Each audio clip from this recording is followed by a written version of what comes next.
ಸ್ವಾಮೀಜಿಗಳು ಈ ಕಾರ್ಯಕ್ರಮಕ್ಕೆ ಕರೆದಿದ್ದಾರೆ, ನಾನು ಬಂದಿದ್ದೇನೆ.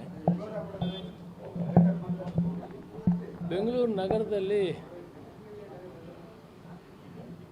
ಏನು ಕಾರ್ಯಕ್ರಮ ಒಳ ಮೀಸಲಾತಿ ಬಗ್ಗೆ ಕೊಟ್ಟಿದೆ ಅದು ಸರಿಯಾಗಿ ನಡೀತಾ ಇಲ್ಲ. ಅಂದರೆ ಜನ ಸಂಪೂರ್ಣವಾಗಿ ತೊಡಗಿಸ್ಕೊಂಡಿಲ್ಲ.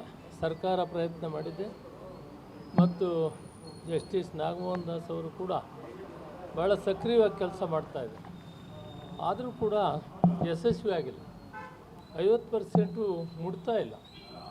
ಆದ್ದರಿಂದ ಸ್ವಾಮೀಜಿಗಳು ಪಕ್ಷಾತೀತವಾಗಿ ಎಲ್ಲರನ್ನೂ ಕರೆದು ತಾವೆಲ್ಲ ಜನರಿಗೆ ಸಂದೇಶ ಕೊಡಬೇಕು, ಕಾರ್ಯಕರ್ತರನ್ನು ಕರೆಸಬೇಕು, ಸಮಾಜದವ್ರನ್ನ ಕರೆಸಿ ಎಲ್ರಿಗೂ ಹೇಳಬೇಕು ಅಂತ ಹೇಳಿದರು.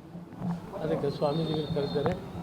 ಸಭೆ ತೀರ್ಮಾನ ಆದಮೇಲೆ ಮತ್ತೆ ನಿಮ್ಮ ಮುಂದೆ ಬರ್ತೀನಿ. ಸಮೀಕ್ಷೆಗೆ ಸಾಕಷ್ಟು ಕಡೆಗಳಲ್ಲಿ ಇನ್ನೂ ಸಮೀಕ್ಷಾ ತಂಡನೇ ಭೇಟಿ ಕೊಟ್ಟಿಲ್ಲ ಮನೆಗಳಿಗೆ ಅಂತ. ಈಗ ಟೀಚರ್ಸ್ ಇರುವಂಥ ಕಾಲದಲ್ಲಿ ಸ್ವಲ್ಪ ಚೆನ್ನಾಗಿ ನಡೆಯಿತು. ಟೀಚರ್ಸ್ ಶಾಲೆ ಓಪನ್ ಆದಮೇಲೆ ಹೋಗಿದ್ದಾರೆ. ಅದಕ್ಕೆ ಮತ್ತೆ ನಾನು ಮುಖ್ಯಮಂತ್ರಿಗಳಿಗೆ ಹೇಳಿದ್ದೀನಿ. ಮುಖ್ಯಮಂತ್ರಿಗಳು ಚೀಫ್ ಸೆಕ್ರೆಟರಿಗೆ ಆದೇಶ ಮಾಡಿದ್ದಾರೆ. ಬೇರೆ ಟೀಚರ್ಸ್ ಅಲ್ಲದೇ ಇರುವಂಥ ಸಿಬ್ಬಂದಿಯನ್ನು ಉಪಯೋಗಿಸಿ ಇದನ್ನು ನಿಗದಿತ ಡೇಟಲ್ಲಿ ಮುಗಿಸ್ಬೇಕು ಅಂತ ಆದೇಶ ಕೊಟ್ಟಿದ್ದಾರೆ. ಬಹುತೇಕ ಚೀಫ್ ಸೆಕ್ರೆಟರಿಯವರು ಅದಕ್ಕೊಂದು ಮೀಟಿಂಗ್ ಮಾಡಿ ಸಿಬ್ಬಂದಿ ಒದಗಿಸ್ಬೇಕು ಅಂತ ಹೇಳಿದ್ದಾರೆ. ಮಾನ್ಯ ಜಸ್ಟಿಸ್ ನಾಗಮೋಹನ್ ದಾಸ್ ಅವರು ಕೂಡ ಪತ್ರ ಬರೆದಿದ್ದಾರೆ.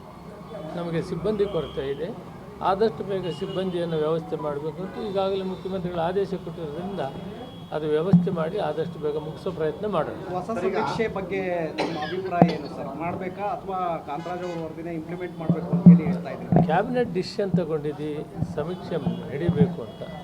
ನಡೀಲಿ ಸಮೀಕ್ಷೆ. 240ರಿಂದ 250 ಕೋಟಿ ಮತ್ತೆ ಖರ್ಚು ಬರುತ್ತೆ ಅದಕ್ಕೆ ಅಂತೇಳಿ ಈಗ ಅಂದಾಜು ಲೆಕ್ಕ ಇದಾಗ್ತಾ ಇದೆ ಸರ್.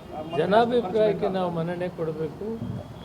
ಕೆಲವು ಸಮುದಾಯಗಳು ಸ್ವಲ್ಪ ಅಂಕಿಅಂಶಗಳು ಏರುಪೇರಿದೆ ಅಂತ ಹೇಳಿದ್ದಾರೆ.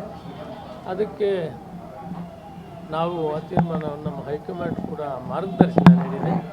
ಅದನ್ನು ಮಾಡಲೇಬೇಕಾಗ್ತದೆ. ಆದ್ದರಿಂದ ಯಾರು ಕೂಡ ಕ್ವಶ್ಚನ್ ಮಾಡುವಂಥ ರೀತಿ ಇಲ್ಲದಂತೆ ಅದನ್ನು ಮಾಡಬೇಕು ಅಂತ ಕ್ಯಾಬಿನೆಟ್ ತೀರ್ಮಾನ ತಗೊಂಡಿದ್ದಾರೆ. ಮುಖ್ಯಮಂತ್ರಿಗಳೇ ಅದಕ್ಕೆ ಜವಾಬ್ದಾರಿ ತೆಗೆದುಕೊಂಡು ಮಾಡೋಣ ಅಂತ ಒಂದು ತೀರ್ಮಾನ ಮಾಡಿದ್ವಿ. ಅದರಿಂದ ಯಾವುದೂ ಗೊಂದಲ ಇರೋದಿಲ್ಲ. ಸರಿಯಾದಂಥ ರೀತಿಯಲ್ಲಿ ಆಗ್ತದೆ, ಎಲ್ಲ ಸರಿ ಹೋಗ್ತದೆ. MLCಗಳ ಆಯ್ಕೆ ಯಾಕೆ ಪೆಂಡಿಂಗ್ ಉಳಿತು ಸರ್? ಈಗ ಆಯ್ಕೆ ಆಗಿದ್ದಂಥದ್ದು ರಾಜ್ಯಪಾಲರಿಗೆ ಶಿಫಾರಸು ಆಗಬೇಕಾಗಿತ್ತು. PCC ಅಧ್ಯಕ್ಷನ ಕೇಳಿ ಅದನ್ನ